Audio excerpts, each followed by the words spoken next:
السلام علیکم ورحمۃ اللہ وبرکاتہ۔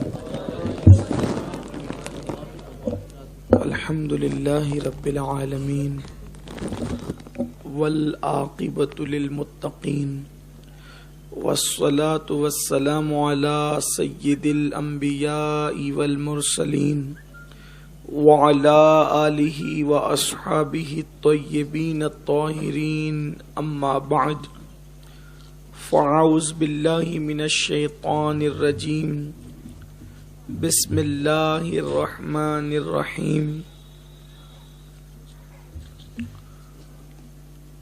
کل من علیہا فان ویبقى وجہ ربک ذو الجلال والاکرام، صدق اللہ العظیم۔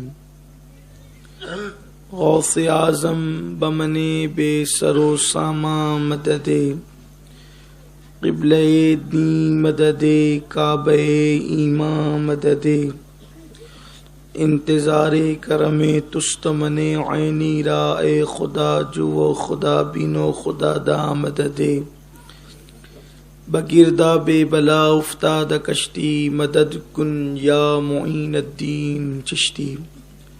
پڑھے الصلاۃ والسلام علیک یا رسول اللہ، الصلاۃ والسلام علیک یا نبی اللہ، الصلاۃ والسلام علیک یا حبیب اللہ، وعلی آلک واصحابک یا نور اللہ، صلی اللہ تعالی علیہ وسلم۔ آنکھیں رو رو کے سجانے والے، آنکھیں رو رو کے سجانے والے، جانے والے نہیں آنے والے، آنکھیں کچھ کہتی ہے تجھ سے پیغام، او درے یار کے جانے والے، جگمگا اٹھی میری گور کی خاک، تیرے قربان چمکنے والے، حسن تیرا سا نہ دیکھا نہ سنا، کہتے ہیں اگلے زمانے والے، آسیو تھام لو دامن ان کا، وہ نہیں ہاتھ جھٹکنے والے، سنیوں ان سے مدد مانگے جاؤ، پڑے بکتے رہے بکنے والے، کیوں رضا آج گلی سونی ہے، کیوں رضا آج گلی سونی ہے، اٹھ میرے دھوم مچانے والے۔ آج کی یہ محفل مرحوم و مغفور محمد عارف صاحب کے چہلم کے موقع پر ایصال ثواب کے لیے انعقاد پذیر ہے، اور میں یہ چاہتا ہوں کہ آج آپ کے سامنے یہ بیان کروں کہ موت کیا ہے۔ جب بھی ہم یا کوئی بھی موت کا ذکر سنتے ہیں وہ سب ڈرنے لگتے ہیں، کوئی ہو، زیادہ تر لوگ، کیا دیندار کیا دنیا دار، سب لوگ، کسی کو موت نہیں چاہیے، موت سے سب ڈرتے ہیں، مگر اگر واقعی دلوں میں ایمان ہے اور انسان اللہ اور اس کے رسول سے سچی محبت کرتا ہے تو اس کے نزدیک زندگی سے بہترین چیز کا نام موت ہے۔ اس کی وجہ یہ ہے کہ زندگی ہوگی تو ماں کا قرب ہوگا، زندگی ہوگی تو باپ کا قرب ہوگا، زندگی ہوگی تو بھائی کا قرب ہوگا، زندگی ہوگی تو بیوی اور بچوں کا قرب ہوگا، اور موت ہوگی تو اللہ اور اس کے رسول کا قرب ہوگا۔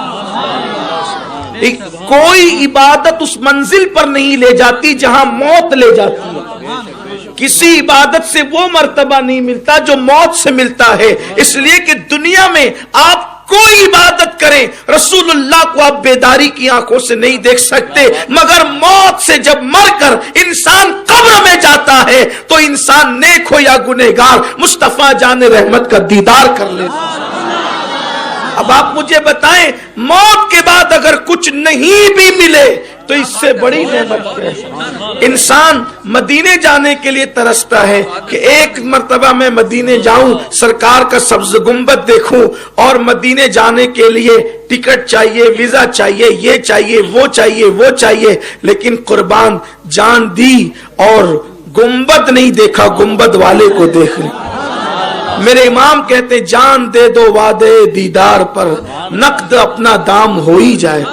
اب بتائیں جس موت سے حضور نظر آتے ہوں, اگر منافق ہے تب تو بات کچھ نہیں, لیکن اگر مومن ہے تو امام نے تو منقبت میں کہا تھا, اس کو نعت میں کہہ لیا جائے کہ جان تو جاتے ہی جائے گی, قیامت یہ ہے اب یہاں مرنے پہ ٹھہرا ہے نظارہ تیرا.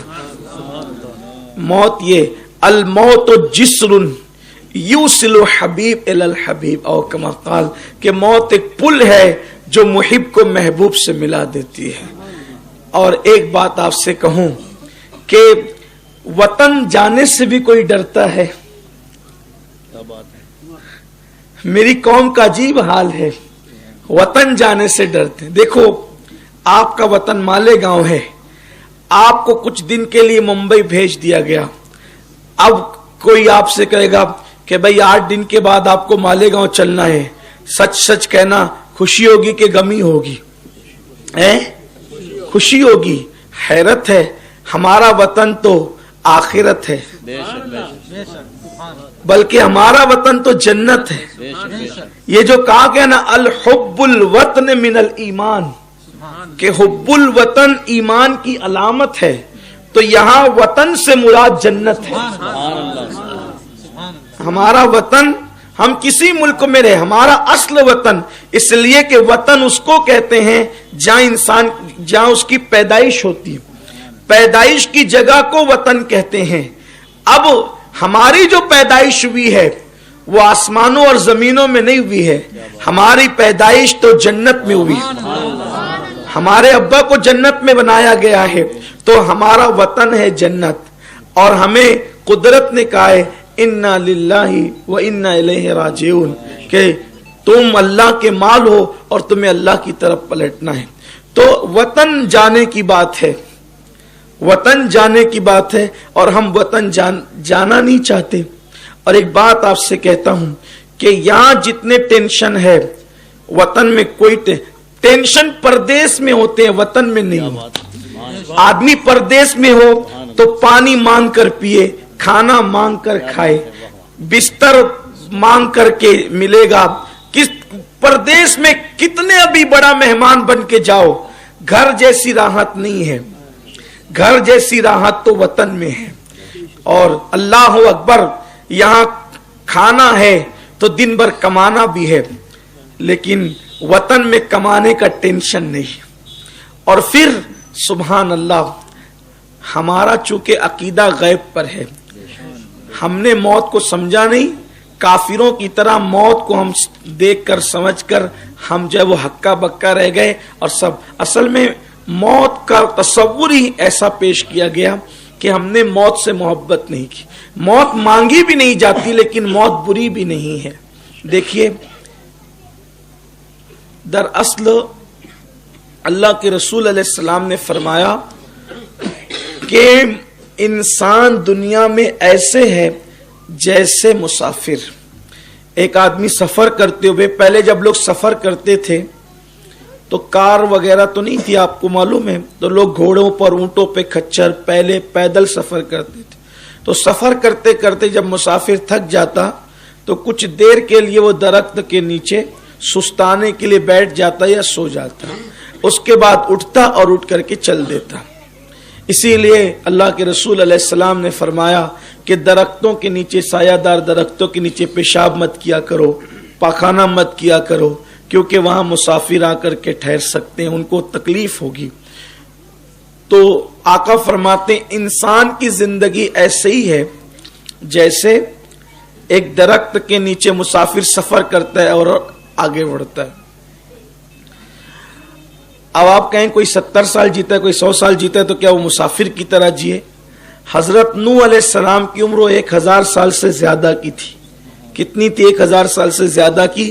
جب ان کا انتقال کا وقت آیا تو جبریل علیہ السلام نے پوچھا آپ نے کیسے پایا زندگی کو؟ 1000 سال اللہ نے زندگی دی, کیسے پایا؟ تو جبریل سے کہا جیسے میں ایک دروازے سے داخل ہوا اور دوسرے دروازے سے نکل گیا.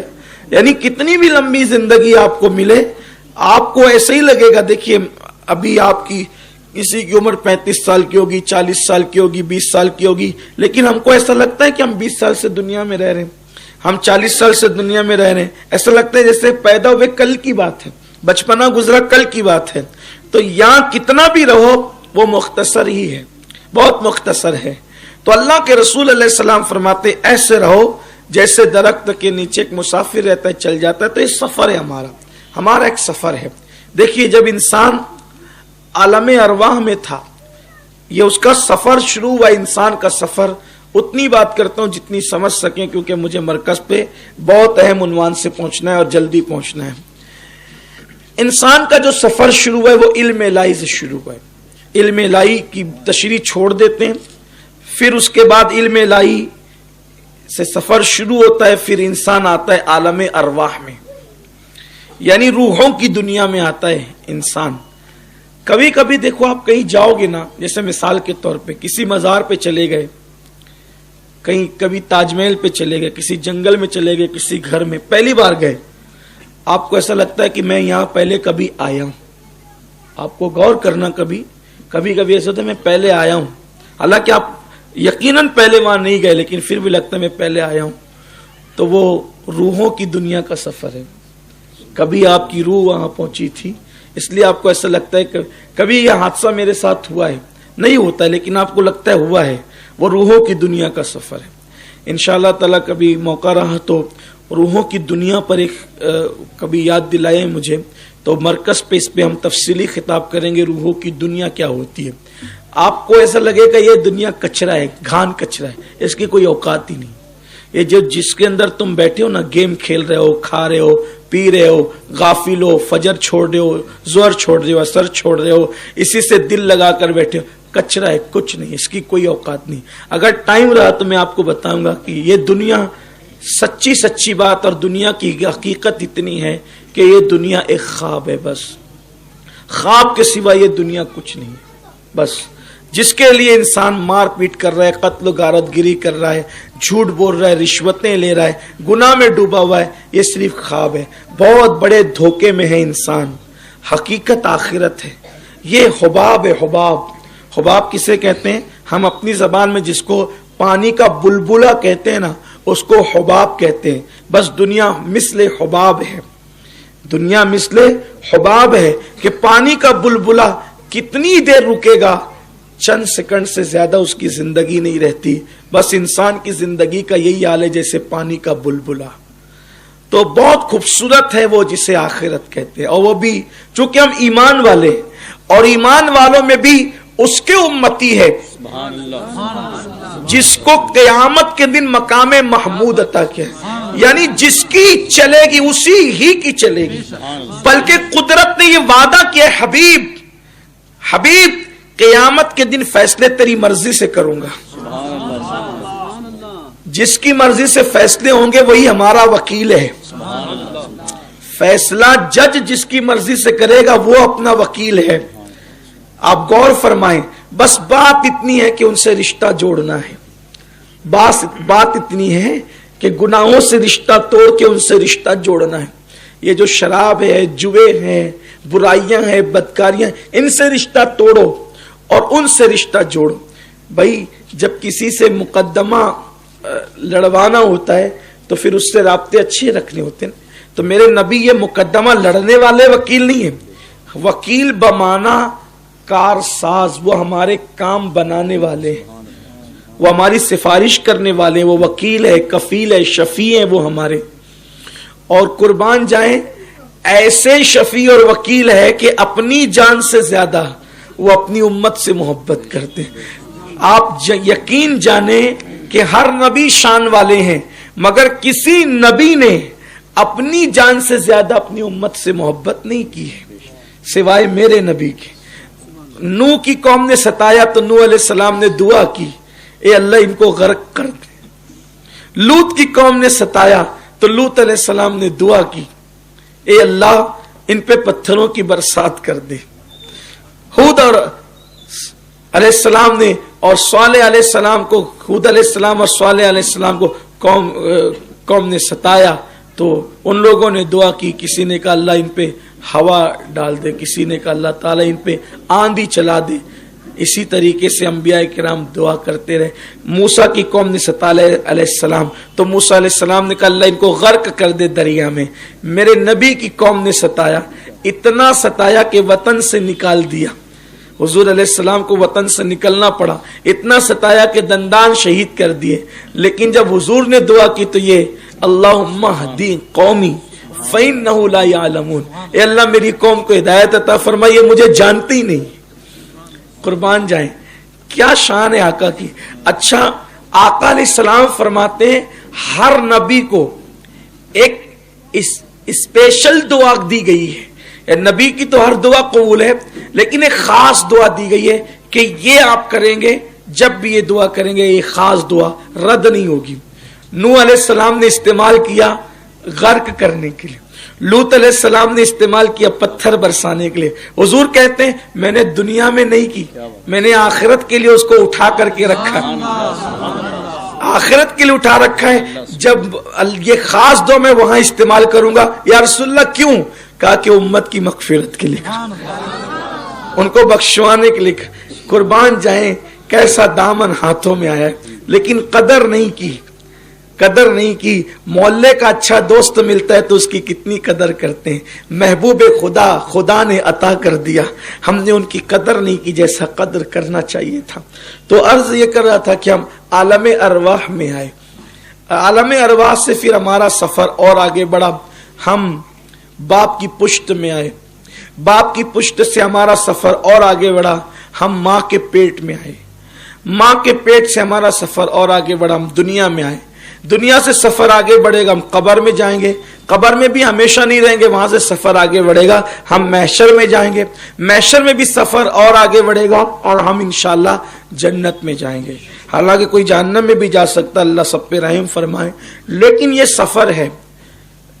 آپ جب عالم ارواح میں تھے تو عالم ارواح میں رہے تو وہاں سے کہا کہ اب ہم یہاں سے کہیں نہیں جائیں گے، یہ بہت اچھی جگہ ہے۔ قدرت نے کہا نکلو یہاں سے آگے بڑھو، باپ کی پیٹ میں آئے، پھر وہاں کہا کہ اب یہ بہت اچھی جگہ، یہاں سے اور آگے نہیں جائیں گے، تو پھر ماں کے پیٹ میں ڈالے گئے، تو ماں کے پیٹ میں گئے تو کہا اب یہاں سے کہیں نہیں جائیں گے، اس سے اچھی جگہ کوئی نہیں ہے۔ تو اللہ نے فرمایا کہ اور آگے جا، تو کہا نہیں اب نہیں جائیں گے۔ قدرت نے کہا آگے جا، نکلنا ہے تجھے یہاں سے۔ بچہ ماں کے پیٹ سے نکلنا نہیں چاہتا تھا، اس لیے کہ اسی کو اس نے سب کچھ سمجھ رکھا تھا، لیکن جب دنیا میں آیا تو رونے لگا کہ مجھے یہاں کیوں بھیجا گیا۔ لیکن جب دنیا میں آیا تو ماں دیکھا، باپ دیکھا، بھائی دیکھا، سب دیکھا۔ اب سوچتا ہے اتنی بڑی دنیا ہے، اتنی خوبصورت دنیا ہے، یہاں روزانہ پھول کھلتے ہیں، چڑیا چہچہاتی ہے، بلبلوں کے نغمے ہیں، بھوروں کی آواز ہے، شفق کا جمال ہے، افق کی سرخی ہے، گرتے آبشار ہے، بلکھاتی ہوئی ندیاں ہیں، دوستوں کی سنگتیں ہیں، بیوی کا پیار ہے، بچوں کی محبتیں ہیں، ماں کی ممتا ہے، باپ کی شفقتیں ہیں۔ اب یہاں سے میں نے کہیں نہیں جانا۔ قدرت کہتی ہے اور آگے جا، قبر میں جا۔ ماں کا پیٹ دنیا سے کتنا چھوٹا ہے، دنیا کے سامنے ماں کا پیٹ کتنا چھوٹا ہے، قبر کے سامنے، مومن کی قبر کے سامنے دنیا اتنی ہی چھوٹی ہے۔ یہ جو 2 گز زمین ہم نے سمجھ رکھی نا، یہ 2 گز زمین نہیں ہے۔ سیدنا فاروق اعظم نے فرمایا تھا میری قبر کو کشادہ مت کھودنا۔ آج کل ایک بدعت لوگوں نے ایجاد کی ہے کہ قبریں بڑی کشادہ کھودتے ہیں، حالانکہ اگر اعمال اچھے ہیں تو آپ کمرے برابر بھی قبر کھودیں، اگر اعمال اچھے نہیں ہیں کمرے برابر بھی قبر کھودیں تو وہ دبا کے پسلیاں بھی چکنا چور کر دے گی۔ اور اگر اعمال اچھے ہیں اور آپ کو گٹر کے کنارے بھی کسی نے دفن کر دیا تو وہ بھی جنت کے باغوں میں سے ایک باغ بن جائے گا. یہ سب بدعتیں تم ایجاد کر رہے ہو, اور قدرت کے سامنے کسی کی کچھ چلیے نہ چلے گی. تو فاروق اعظم نے کہا تھا میری قبر جتنی سنت ہے, حضور نے جتنا حکم دیا اتنی کھودنا, اس سے زیادہ نہیں کھودنا. کیوں؟ کیونکہ اگر میرا اللہ مجھ سے راضی ہے تو میری قبر تا حد نگاہ کشادہ ہوگی, اور وہ ناراض ہے تو کتنی بھی کشادہ کھودیے کچھ ہونے والا نہیں ہے. تو اس لیے قبریں بھی اب جو ہے وہ میں دیکھ رہا ہوں, بلکہ میں تو یہ بھی دیکھ رہا ہوں کہ اب قبروں میں پھول بھی بچھائے جا رہے ہیں نیچے. یہ بھی بدعت ہے, قبروں میں پھول بچھائے جا رہے ہیں اور پتہ نہیں کیا کیا کیا جا رہا ہے, اور نیچے تختے بچھائے جا رہے ہیں. اگر اللہ ناراض ہے تو وہی پھول انگارے ہوں گے, وہی پھول انگارے بن جائیں گے, اور اگر اللہ راضی ہے تو جنت کا بستر ہوگا. اپنی ہٹ درمی قبر میں بھی تم چلا رہے ہو, اپنی ہٹ درمیاں تم اعمال اچھے کرو, قدرت کا وعدہ ہے. اور پھر تم مومن و ایمان پر دنیا سے گئے. یار جس قبر میں حضور آ گئے, اب اس قبر کا حال کیا ہے, اس قبر کی شان کیا ہے؟ وہ جنت کے باغوں میں سے تو باغ ہے ہی ہے نا. اللہ اکبر. تو مومن کی قبر کے سامنے دنیا ایسی ہے جیسے دنیا کے سامنے ماں کا پیٹ جتنا چھوٹا ہے اتنی دنیا چھوٹی ہے, کیونکہ مشرق سے لے کے مغرب تک, بلکہ جہاں تک نظر جاتی ہے مومن کی قبر کشادہ کر دی جاتی ہے اور جنت کا بستر بچھا دیا جاتا ہے اس کے لیے. یہ ہے مومن کی قبر. اور صرف وہ جنت کا بستر ہی نہیں ہوتا, بلکہ جنت کے 2 دروازے اس کی قبر میں کھول دیے جاتے ہیں, اور وہ چین کی نیند سوتا ہے وہاں پر, اور اس انتظار میں سوتا ہے کہ قیامت کے دن اس کو اٹھنا ہے. اب آپ سوچتے ہوں گے یا اللہ کتنا سوئیں گے, یہ بھی تو ہے نا, کتنا سوئیں گے. اصل میں جب حضور کا دیدار کر کے سوئیں گے, یعنی قبر میں حضور کا تو دیدار ہوگا صلی اللہ علیہ وآلہ وسلم, حضور کا دیدار ہوگا قبر میں اور سو جائیں گے. تو جب قیامت کے دن اٹھیں گے تو پوچھنے والا اگر پوچھے گا کہ کتنا سوئے قبر میں, تو وہ کہے گا کہ رات کو سویا اور صبح کو اٹھ گیا. یعنی لوگوں کو لگ رہا ہے نا کہ ابا 50 سال سے قبر میں ہے, اور دادا 100 سال سے ہے, اور پر دادا 150 سال سے ہے, اور لکڑ دادا 200 سال سے ہے. یہ تمہارے لیے سب ہے, لیکن اس کے لیے تو ایسے ہی ہے جیسے رات کو سویا ہے اور صبح کو بیدار ہو گیا. اور پھر اور سنو, اور پیاری بات سنو کہ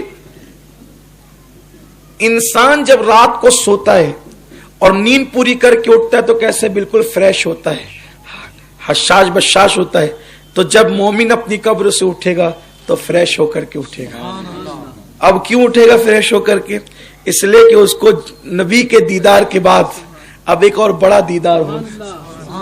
نبی کے دیدار کے بعد ایک بڑا دیدار ہونا ہے, وہ ہے دیدار خداوند قدوس. یہ کوئی کہانی قصہ نہیں ہے, یہ تو قرآن کی باتیں, یہ تو حدیث کی باتیں. آپ بتائیں آپ کہاں آپ کو موت بری لگتی ہے؟ موت میں تکلیف کہاں ہے, مصیبت کہاں ہے, عذاب قبر کہاں ہے؟ آپ کے اعمال اچھے ہوں تو عذاب قبر نہیں ہے. اور اگر اللہ نہ کرے, 1000 بار نہ کرے, کسی مومن کو اگر اللہ نے عذاب قبر میں گرفتار بھی کر دیا تو بس احادیث کی روشنی میں یہ پتا چلتا ہے کہ وہ مومن صرف جمعرات کا سورج غروب ہونے تک عذاب میں مبتلا رہتا ہے. کیونکہ جب شب جمعہ آتی ہے, شب جمعہ, تو ہر مومن کی قبر سے عذاب اٹھا لیا جاتا ہے. شب جمعہ کی برکت سے بس ایمان والا ہونا چاہیے, ہر مومن کی قبر سے عذاب اٹھا لیا جاتا ہے, اور پھر عذاب ہٹ جاتا ہے. اور جب جمعہ کا دن گزر جاتا ہے اور جمعہ کا سورج غروب ہوتا ہے, فرشتے پھر تیاری کرتے ہیں عذاب لے جانے کی. اللہ کہتا ہے کہاں جا رہے ہو؟ کہ عذاب لے. کہا مجھے حیا آتی ہے کہ ایک بار جس سے عذاب ہٹا دوں دوبارہ پھر اس پر عذاب کروں. لیکن مومن دنیا سے جانا چاہیے, ایمان پر جانا اہم ہے. مگر یاد رکھیں یہی سب سے بڑی بات ہے, جو ایمان پر گیا اس کا بیڑا پار ہے, اور جو ایمان پر نہیں گیا پھر تو اس کا سارا معاملہ ہی خطرناک ہے. آج ایمان چھیننے کی کوشش ہو رہی, ایمان. اور ایمان دیکھو, ہزاروں جانیں دے دیں لیکن کبھی ایمان نہیں دینا. حضرت بلال حبشی نے کیا کیا, کتنی مار کھائی, ایمان نہیں دیا.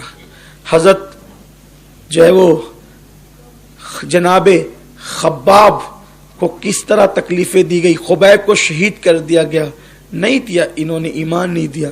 اور آج ہم گانے سن رہے، گانوں میں کفریہ کلمات سن رہے ہیں.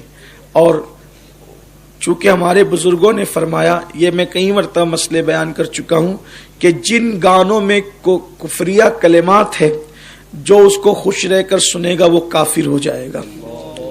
اس لیے گانے سے بچو، سیریل سے بچو، صرف گندی پکچر ہی سے مت بچو، ہر پکچر سے بچو، کیونکہ ہر پکچر میں کہیں نہ کہیں کفریہ خباثت ہے اور وہ تمہارا ایمان لے لیتی ہے. ڈائلاگ اس میں ایسے ہوتے ہیں جو تمہارے ایمان کو برباد کر سکتے ہیں، تباہ کر سکتے ہیں. ایسی باتیں کرنے سے بچو جس سے ایمان کو خطرہ ہے. اللہ سے رات دن دعا کرو کہ ایمان پر دنیا سے جائیں. دیکھو ایمان پر جانے کے بڑے فائدے ہیں. اب میدان محشر کی باری آئی. میں بہت ہلکا ہلکا سا اشارہ دے کے بڑھ رہا ہوں تاکہ جنت تک ہمارا یہ سفر پہنچ جائے. تو میدان محشر میں جب جانے کی بات ہوگی تو کیسے جائیں گے میدان محشر میں؟ اللہ کے رسول علیہ السلام کی حدیث ہے، سرکار فرماتے ہیں کہ میں اپنی قبر سے سب سے پہلے اٹھوں گا، اور فرماتے ہیں اپنے سر سے مٹی جھاڑتے ہوئے. آگا فرماتے ہیں میں اپنے سر سے مٹی جھاڑتے ہوئے اپنی قبر سے اٹھوں گا، اور ابو بکر کو اور عمر کو اپنے ساتھ لوں گا.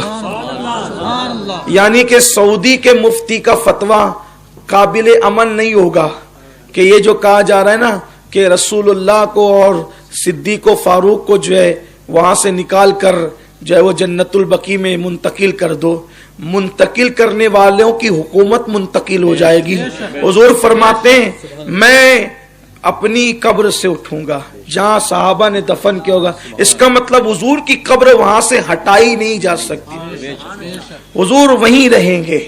اور فرماتے ہیں میں، اور پھر یہ بھی سن لیں، اگر سعودی سوچتا ہے کہ نبی کو نکال کے جنت البقیع میں منتقل کرے گا تو ایرانی کا خواب بھی پورا نہیں ہو سکے گا. ابو بکر و عمر کو بھی رسول اللہ سے دور نہیں کیا جا سکے گا. حضور فرماتے ہیں میں دونوں کو ساتھ لوں گا، اور پھر ہم انتظار کریں گے بقی والوں کا، یعنی جو سامنے قبرستان ہے ہم ان کا انتظار، وہ آئیں گے، پھر ان کو لے کر ہم چلیں گے. تو پھر جنت المعلا والوں کا انتظار کیا جائے گا، اور پھر وہ مکے کے قبرستان کے لوگ آئیں گے، اور پھر اس طرح سے سارے مومنین کو لے کر، سارے ایمان والوں کو لے کر حضور میدان محشر میں جائیں گے. اب آپ سے پوچھتا ہوں کہ اگر مجرم وکیل کے ساتھ ہو، اور وہ بھی ایسا وکیل جو جس نے بچانے کا وعدہ کر لیا ہو، اس کو کھٹکا کس بات کا ہے؟ بلکہ وہاں ہم، اب سنیے، مومن کی بات کر رہا ہوں، منافق اور فاسق و فاجروں کی بات نہیں کر رہا ہوں، عاشقان رسول مومنوں کی بات کر رہا ہوں. وہاں میدان محشر میں ہم بحیثیت مجرم نہیں جائیں گے، بلکہ ہم وہاں بحیثیت باراتی جائیں گے. وہاں بحیثیت باراتی جائیں گے، اور وہاں دولہا ہوگا آمنہ کا لال، اور باراتی ہوں گے ہم سب گنہگار. اب آپ دیکھیں باراتی کتنا بھی بے وقوف ہو، باراتی کے کپڑے پھٹے پرانے ہو، باراتی کس قدر بھی احمق ہو، باراتی کتنا بھی غیر گزرا ہو، باراتی کتنا بھی ذلیل ہو، باراتی کتنا بھی کیسا بھی ہو، اب جب وہ بارات میں دولہے کے ساتھ آتا ہے تو باراتی کو نہیں دیکھا جاتا. مثال کے طور پہ کسمبا روڈ پر دو لڑکوں کا جھگڑا ہوا، مارا پیٹی ہوئی. اب ہوئی اس کی بہن کی شادی، جس کو مارا تھا ایک نوجوان نے، مار کھانے والے کی بہن کی شادی ہوئی.